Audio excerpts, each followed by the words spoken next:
Le président du Faso est arrivé aujourd'hui à Kaya, dans la province du San-Matenga. Demain, il va présider la cérémonie officielle d'ouverture des Journées nationales du paysan. Avant d'arriver à Kaya, Roch-Marc Christian Kaboré a marqué des arrêts dans certaines localités et à chaque étape, il a été chaleureusement accueilli par les populations. Ambiance dès le début de ce journal. Dans l'actualité également, l'État burkinabé reprend la compagnie Air Burkina des mains du groupe ACFET. L'acte a été matérialisé cet après-midi par la signature d'une convention entre les deux parties. Avec cette reprise, c'est une nouvelle page qui s'ouvre pour cette compagnie aérienne nationale qui souffle ses 50 bougies. Des idées et des projets d'œuvres architecturales pour perpétuer l'œuvre du président Thomas Sankara. C'est ce que souhaite recevoir l'association Comité international Mémorial Thomas Sankara. Il a lancé à cet effet un concours qui va se dérouler jusqu'au 24 juillet prochain. Mesdames, Messieurs, bonsoir. Merci de nous suivre. L'actualité au Burkina Faso, c'est bien la tenue des Journées nationales du paysan. L'événement se passe à Kaya, chef-lieu de la province du San-Matenga et de la région du Centre-Nord. Nous retrouvons sur place Fousseni Kindo pour avoir des informations entrant dans le cadre de cette manifestation. Fousseni Kindo, bonsoir, vous avez l'antenne. Bonsoir, vous avez l'antenne. Nathalie Kaoré, bonsoir. Mesdames, Messieurs, bonsoir et merci de nous rejoindre ici à Kaya, le chef-lieu de la région du Centre-Nord. Entre Léo en 1993 et Kaya en 2017, la journée nationale du paysan aura vécu 20 éditions. Et cette année, les acteurs marquent une halte pour une évaluation. Mais au-delà de l'évaluation, c'est une nouvelle formule de la journée nationale du paysan qui sera dégagée à l'issue de ces assises de Kaya. Et pour ce bilan, le président du Faso est à Kaya depuis la fin de matinée.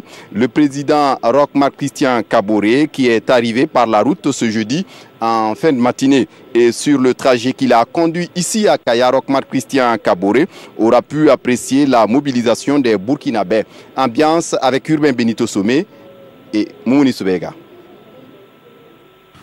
En route pour Kaya, le président du Faso marque 5 haltes. Signaré, première étape. Roch-Marc Christian Kaboré accorde quelques minutes de son temps aux forces vives et aux populations de la cité de Naba-Oubri. Poignée de main aux populations et le voyage se poursuit. Direction Corsimoro.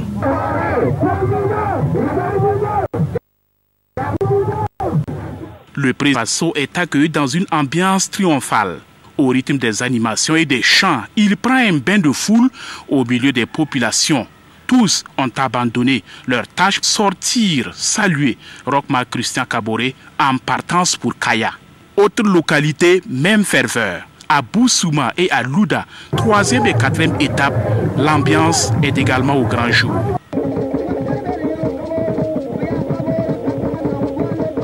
Choisir le San-Matenga pour la rencontrer tous les paysans de Burkina Faso, c'est vraiment des sentiments de joie et de reconnaissance. Mais aussi, vous savez que la cause des paysans, c'est une cause qui nous est très chère.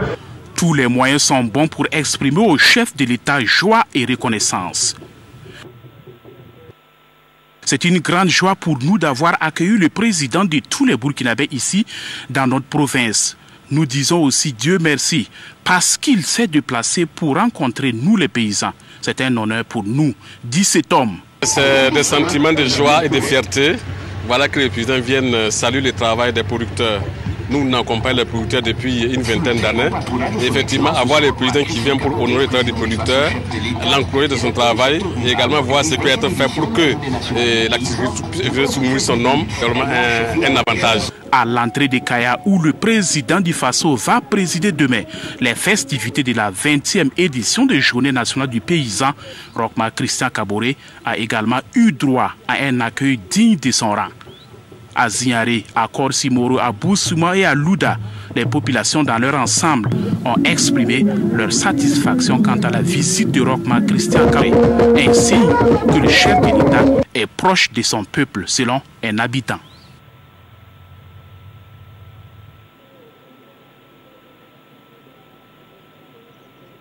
Le président du Faso qui inaugure demain vendredi donc la cérémonie qui marque l'ouverture de la foire et de la manifestation. Sur le site de la foire d'exposition des produits locaux, l'heure est à l'ouvrage et les acteurs mettent les petits plats dans les grands pour la réussite de l'événement malgré les intempéries. Ces promoteurs le souhaitent un rendez-vous pour les acteurs du monde rural. On voit tout cela avec Gérard Sommet et Zoubaviel David Dabiré. Lentement mais sûrement, la place du Conseil régional du centre se transforme en site d'exposition et de valorisation des produits locaux. La foire dédiée à cette 20e édition nationale du paysan commence à forme malgré les dégâts causés par le vent et la pluie d'hier.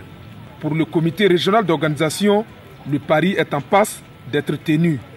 Jusqu'à présent, je pense que ça peut aller. Parce qu'on s'est dit que d'ici le soir, à partir de 16h, on pourra en tout cas installer tout le monde.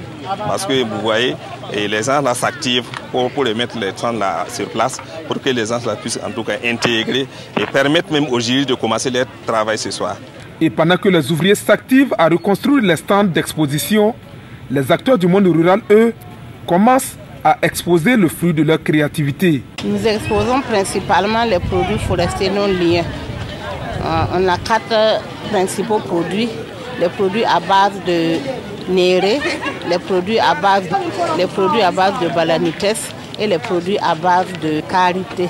On souhaite que lors de ces JNP, on puisse montrer nos productions et que nos produits soient vus au moins par les producteurs de toutes les régions du Burkina Faso et les décideurs, afin qu'on puisse encore avoir plus de visibilité et savoir ce que nous aussi nous faisons dans un coin du Burkina et nous aider à améliorer.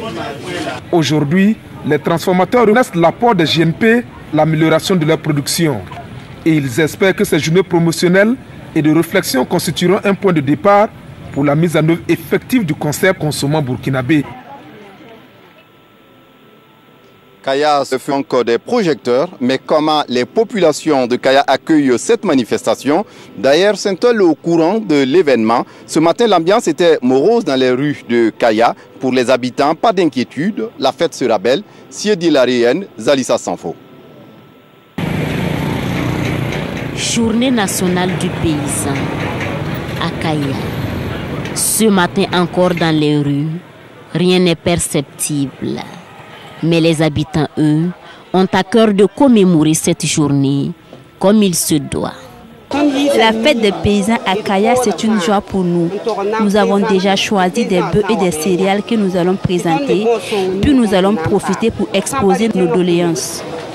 Grand moment d'attente et d'espoir aussi. Mamadou Sawadogo n'a pas encore terminé la couture de son boubou. Et peu importe, il participera avec fierté aux différentes rencontres, surtout qu'il garde l'espoir qu'à l'issue de ces journées, des solutions seront trouvées pour le plein essor de l'agriculture au San Matenga. Si vous jetez un regard sur notre barrage, vous verrez qu'il a tari alors que sans eau, il n'y a pas d'agriculture. À côté de ceux qui s'activent pour que ces JNP soient une réussite, il y a des gens qui disent ne pas être au courant de la tenue d'un tel événement ici à Kaya. Mais qu'à cela ne tienne, vive les paysans et vive les JNP. Nous n'étions pas au courant, mais s'il y a cette rencontre avec les paysans, on se réjouit déjà. C'est la deuxième fois que Kaya est sous les projecteurs après le 11 décembre. Et tous ici se réjouissent. Leur souhait, c'est que de ces journées sortent des décisions fortes et des actions concrètes pour que le Burkina Faso puisse atteindre l'autosuffisance alimentaire. À présent, nous sommes en compagnie avec le ministre en charge de l'agriculture, M. Jacob Ouedraogo. Monsieur le ministre, et merci de venir nous donner des éclairages sur cette 20e édition de la Journée nationale du paysan. Alors demain, c'est la cérémonie officielle d'ouverture de cette Journée nationale du paysan. Environ 1000 producteurs venus des 45 provinces du Burkina à Kaya pour cette manifestation. Est-ce que vous êtes confiant? Est-ce que tout est prêt?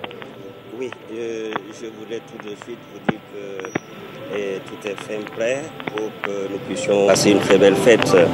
Vous avez même vu les producteurs sur le terrain en train de reprendre les stands après une forte pluie qui les a endommagés. La reprise a été faite, les producteurs sont déjà à Kaya, les exposants sont là et tout le monde est là et vous avez même déjà présenté que le président est arrivé à Kaya. Tout est fin prêt pour que la fête soit belle demain. Et donc demain c'est le forum, le meeting d'abord avec les producteurs qui va être marqué par un certain nombre d'activités. Est-ce que vous pouvez nous rappeler un peu les grands moments? Oui, les grands moments de demain, c'est d'abord les différents discours, discours de bienvenue, discours de présentation des situations des CERA, discours de lancement de la grande cérémonie.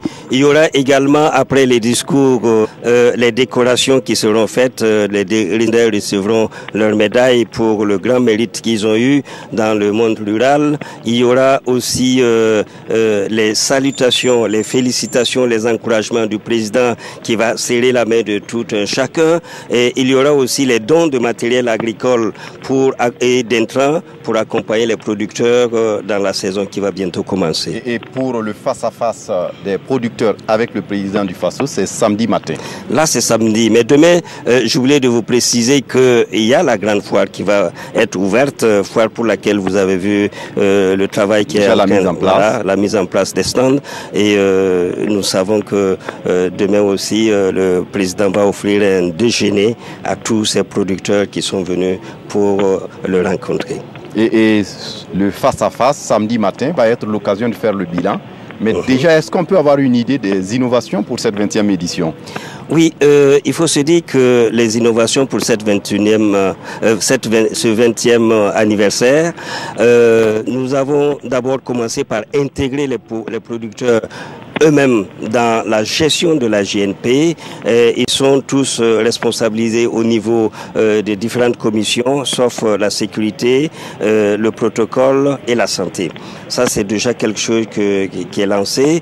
Et nous pensons qu'après avoir fait le bilan, faire ressortir les faiblesses et les forces de la GNP, nous allons tenter de corriger un peu les faiblesses et cela en accord avec les producteurs eux-mêmes. Il y a également le format qui va connaître un format définitif, oui, pour ne pas dire plus adapté. Le format, justement, fait partie du bilan que nous allons faire. Et aujourd'hui, nous pensons pouvoir faire une GNP, et c'est des propositions, bien entendu, qui seront discutées et décidées avec les producteurs eux-mêmes, parce que nous ne voulons pas aller vers un format que sera imposé par le gouvernement. Alors, nous pensons que dans les propositions qui seront faites, une décision sera prise, soit pour aller à une GNP avec un secrétariat permanent qui travaille en étroite collaboration avec le gouvernement et les producteurs, ou un format où ce serait les producteurs eux-mêmes qui prendront en charge toute l'organisation et qui vont dégager les budgets nécessaires pour une bonne exécution de ces genres d'événements. Et tout cela reste à être décidé par les producteurs eux-mêmes le samedi à l'issue du face-à-face avec le président du FASO. Merci à vous, M. Jacob Ouedraogo, d'être venu répondre à nos questions. Je rappelle que vous êtes le ministre en charge de l'agriculture.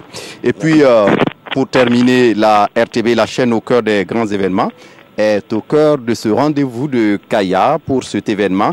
Elle a déployé des grands moyens pour faire vivre en direct demain deux activités majeures. D'abord, le forum et également le meeting du samedi matin. Et pour ces deux directs, les duplex et les différents reportages, c'est environ une 50aine d'agents qui est mobilisé. Les directs seront possibles grâce au car Obevan qui est la régie mobile, ainsi que le Flyway qui est également une valise satellitaire et des images signées d'Hilarie Yen et Oumou Sissé. Voilà, Nathalie Kaoré, ce qu'on peut dire de l'ambiance ici à Kaya, à demain pour d'autres actualités sur la Journée nationale du paysan. Merci beaucoup Fousseni Kindo et à toute l'équipe de la RTB déployée sur place à Kaya. Et justement, à l'occasion de la cérémonie commémorative de la 20e édition de la Journée nationale du paysan, les personnalités invitées sont attendues demain 12 mai sur la rue du Conseil régional de Kaya à partir de 7h. Leur limite d'arrivée est fixée à 9h30. Et puis, à quelques encablures de Kaya est situé le lac Dem, une réserve d'eau qui constitue le poumon économique de la province du San Matenga. Malheureusement, il est aujourd'hui menacé d'ensablement et malgré cela, des milliers de producteurs mènent des activités agricoles sur les rives du lac Dem. Leur production annuelle est estimée à plus de 7000 tonnes. Issa Kafando et Olopoda.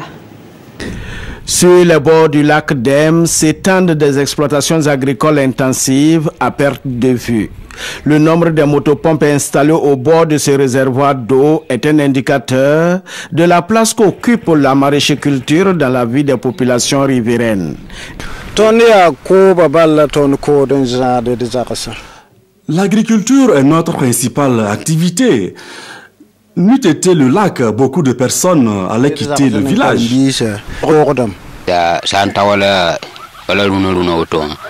En saison sèche, nous faisons la culture de contre-saison. Et pendant la saison des pluies, nous repartons au champ.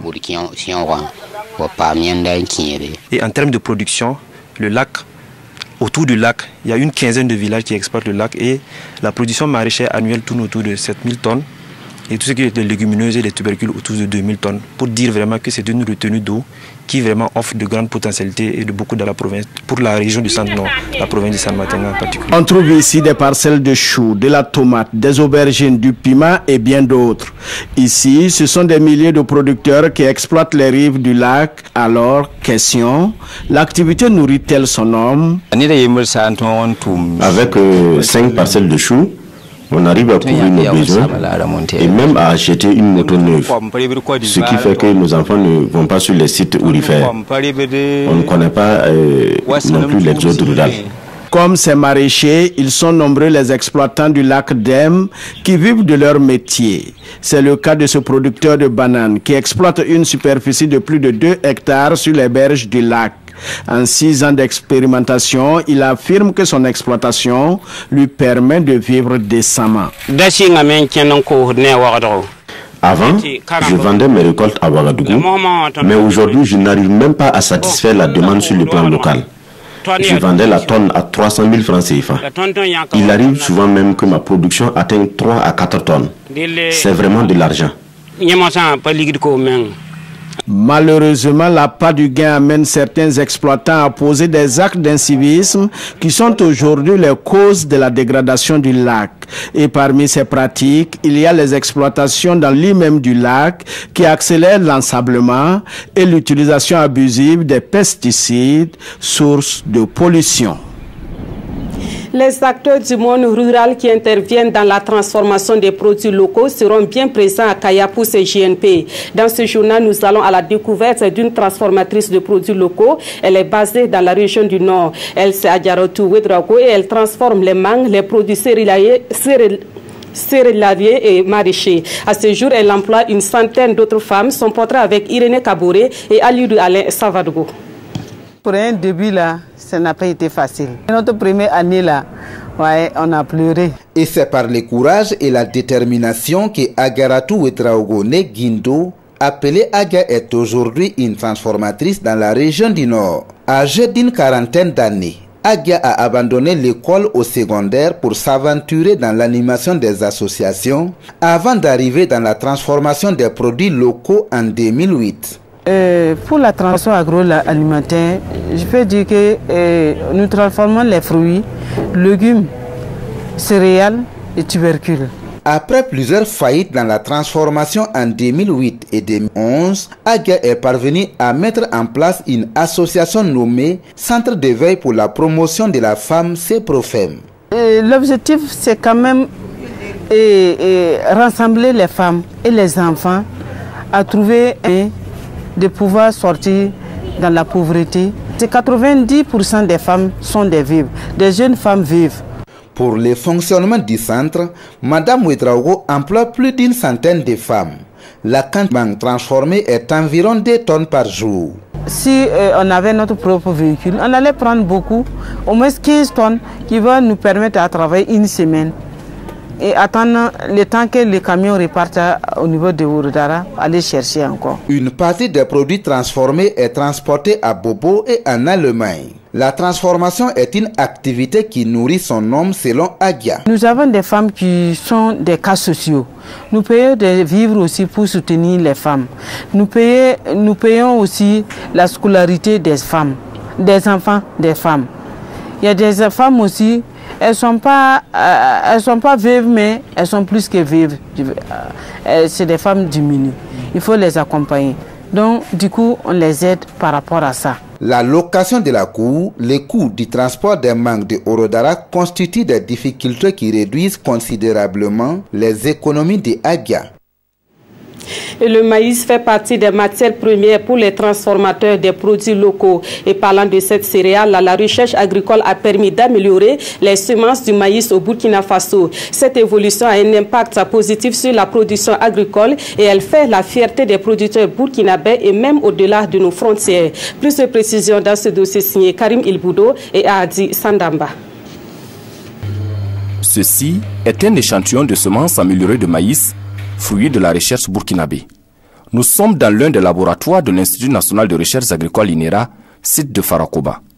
Ici, des chercheurs ont mis au point plusieurs variétés de semences améliorées de maïs. L'INERA a mis au point une quarantaine de variétés de maïs, dont 12 d'entre elles sont activement exploitées chaque année par nos braves agriculteurs. Ces résultats sont donc le fruit de plusieurs années de recherche. Et chaque variété est adaptée à des conditions climatiques bien précises, ainsi qu'à des critères particuliers. Ces 12 variétés qui sont activement cultivées chaque année se caractérisent par leur couleur.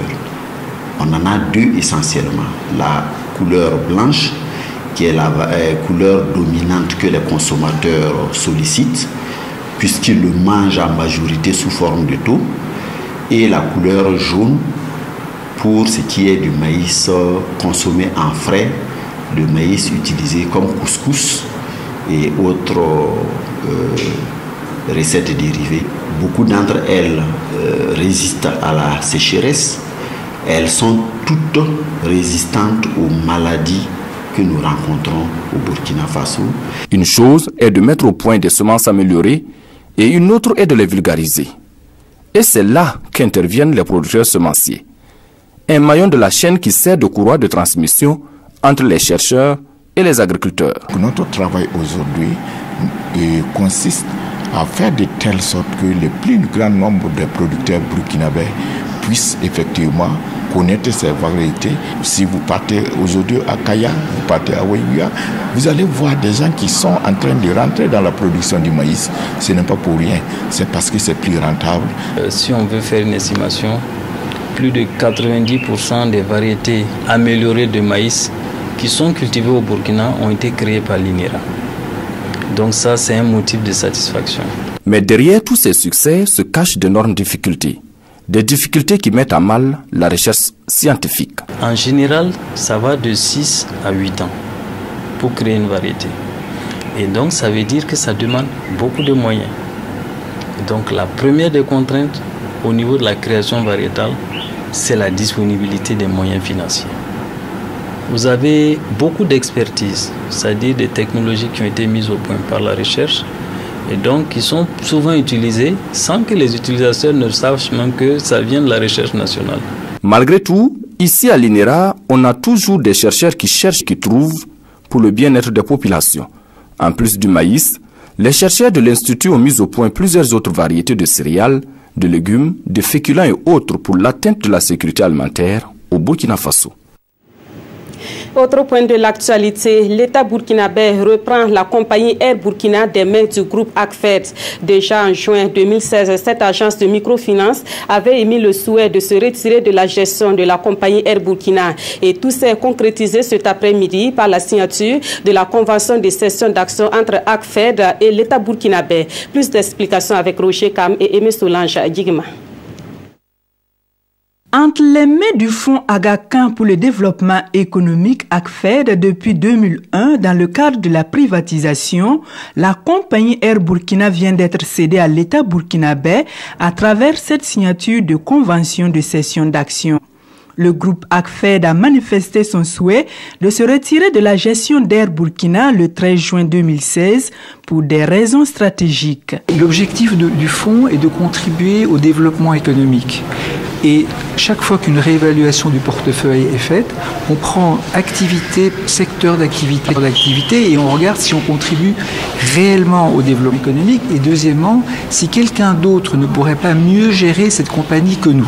Donc c'est un processus qui est fait pas uniquement sur le secteur aérien mais dans tous les secteurs. Et dans une des dernières révisions de portefeuille que l'on a fait, il a été décidé de sortir du secteur de l'aérien. Sur l'état de la flotte, l'ACFED assure. Cette compagnie qui est désormais agréée IOSA, qui est une certification de qualité à la compétence du personnel burkinabé qui travaille dans cette compagnie. Et deuxièmement, parce que cette compagnie a deux aéronefs, c'est une société qui est en voie de redressement, qui n'est pas loin de l'équilibre financier. La cession a été effectuée à un franc symbolique. Le ministre en charge du transport estime que le gouvernement a pris toutes les dispositions nécessaires pour que Air Burkina vole plus haut et plus loin.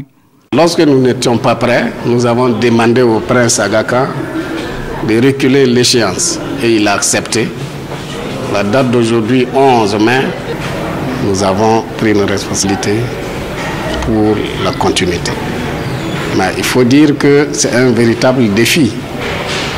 Dans un appel à cette compagnie, un défi.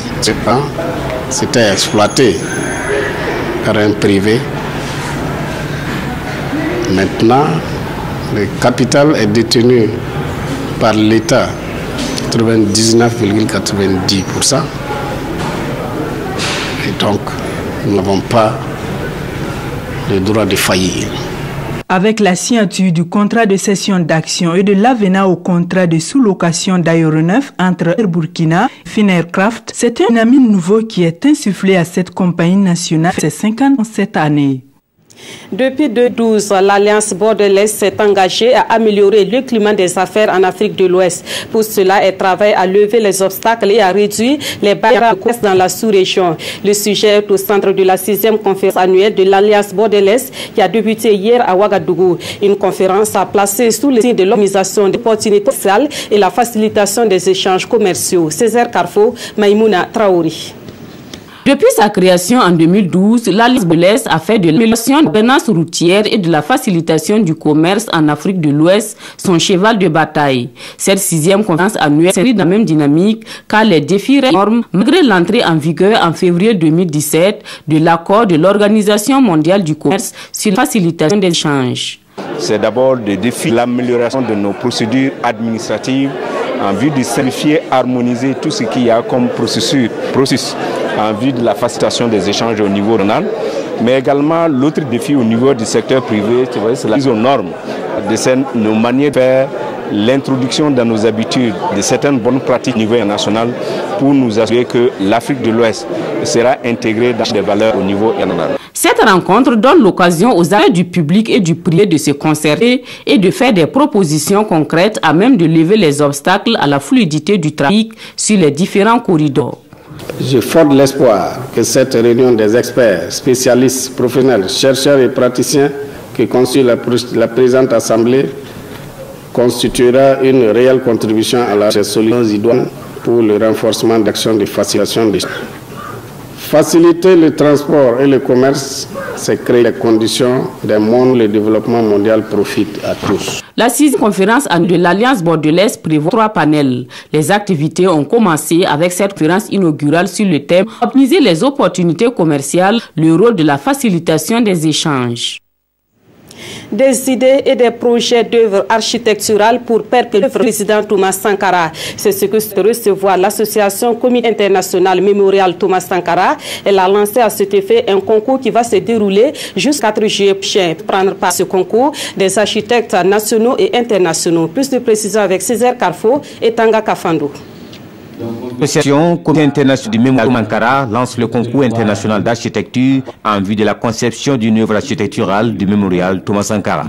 Un concours de ses organisateurs, un premier degré sur les propositions et un second qui concerne les propositions de l'avant-projet sommet de l'œuvre architecturale. Nous voulons ça, nous voulons de me faire revivre, d'autres disent ressusciter Sankara, c'est-à-dire que sa mémoire, nous verrons que sa mémoire reste dégravée dans l'esprit de la jeunesse actuelle.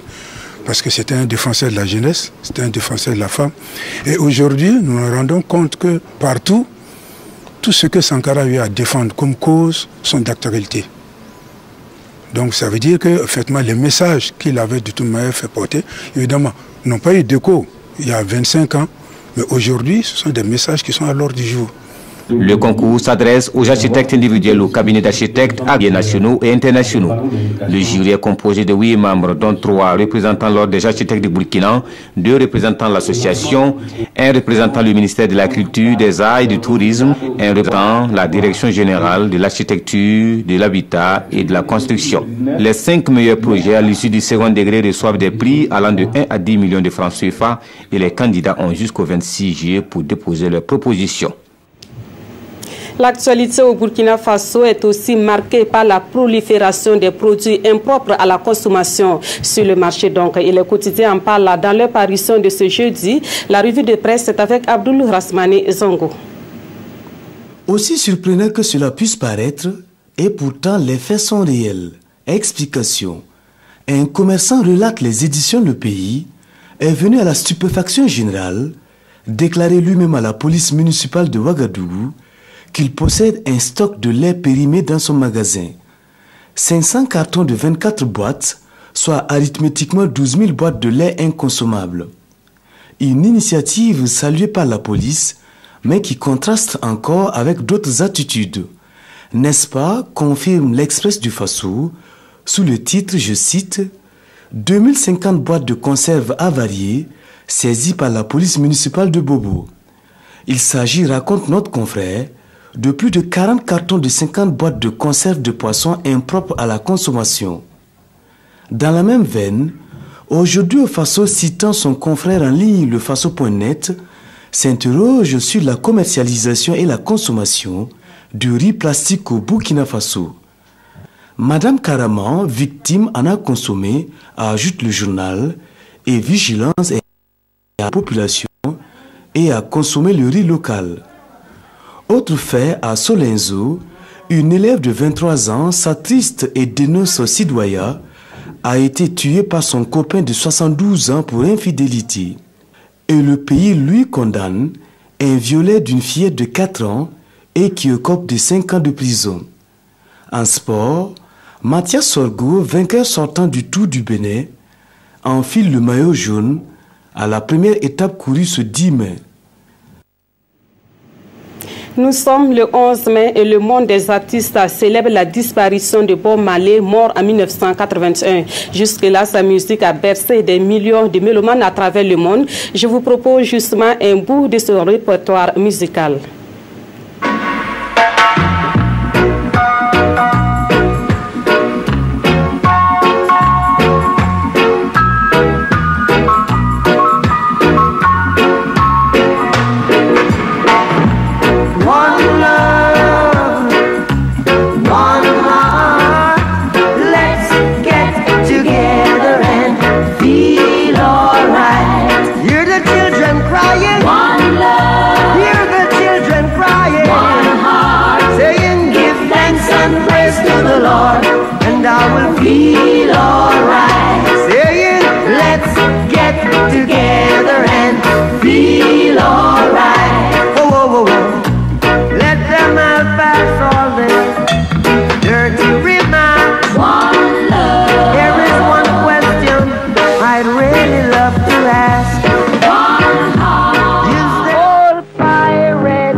After they took I from the bottomless pit, but my hand was made strong by the hand of the Almighty, we forward in this generation, triumphant. Won't you help to sing? Voilà, et au Burkina Faso, la commémoration de la mort de Bob Marley est marquée depuis 4 ans maintenant par l'événement dénommé les Marley d'Or. C'est une cérémonie au cours de laquelle des trophées de la musique sont décernés aux musiciens qui évoluent dans le genre musical reggae. Et cette cérémonie, c'est pour tout à l'heure à partir de 21h en direct sur les antennes de la RTB. Fin de cette édition, merci de l'avoir suivi.